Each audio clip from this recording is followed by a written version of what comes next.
ও বাপা ৭৫ বছর বয়া হল না ওই এনেই দিন দেখছিলি ক'বাত দিন আমি দেখা নাছিলো দেখছিয়া মানুহে খেতি কৰিব পৰা নাই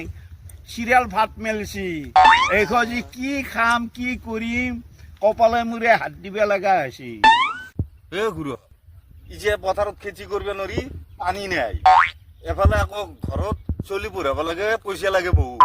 এডমিশ্যনৰ কাৰণে ২০,০০০ টকা লাগে বোলে এই ২০,০০০ টকাটো যোগাৰ কৰিব পৰা নাই মই এফালে খেতিৰ কাৰণে মই এটা গোজ দিব পৰা নাই তাকেইতো কেনেকৈ চলিক খালি পইচা লাগে ২০,০০০ টকা এই ২০,০০০ টকা ক'ৰ পৰা আনি দিওঁ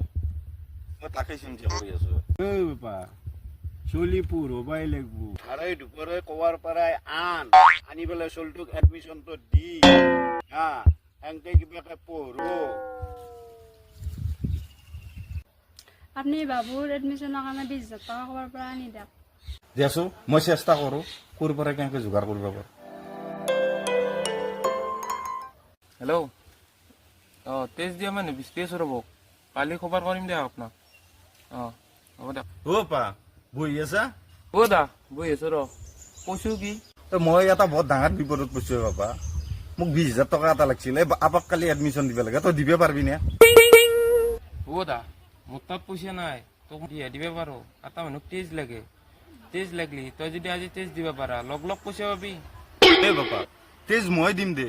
তই মানুহটোৰ নম্বৰটো দি মই আজি তাক তেজ দি পেলাই মই পইচাটো ল'ম দে তই নম্বৰটো লওঁ তই কথা পাতি লবি হা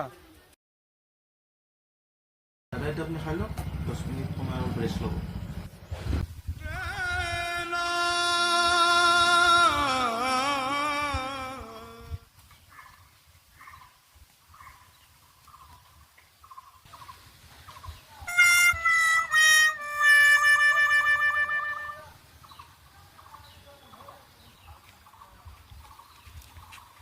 কিয় ভাই তই নো কিবা বেমাৰীৰ দৰে আমাক জমক কৈ আছা কিবা হৈছে নেকি তোৰ ভাই কি কবি আপাটোৰ কাৰণে মই তেজ বিক্ৰী কৰিছো এডমিশ্যনৰ কাৰণে পইচা লাগে জানা বাবা আমি সৰু মানুহ তেজ বিক্ৰী কৰি হ'লেও চলি পঢ়াব লাগিব এনেকৈ চলিব লাগিব শৰ্মাদা আমাৰ মতা মানুহৰ জীৱনৰ মূল্য নাই সদায় চিৰি চলি কথা ভাবতে যায় শান্তি হলে জীৱনত নাপাও বাপা তই আজিহে অন্তৰত দুখ পাইছা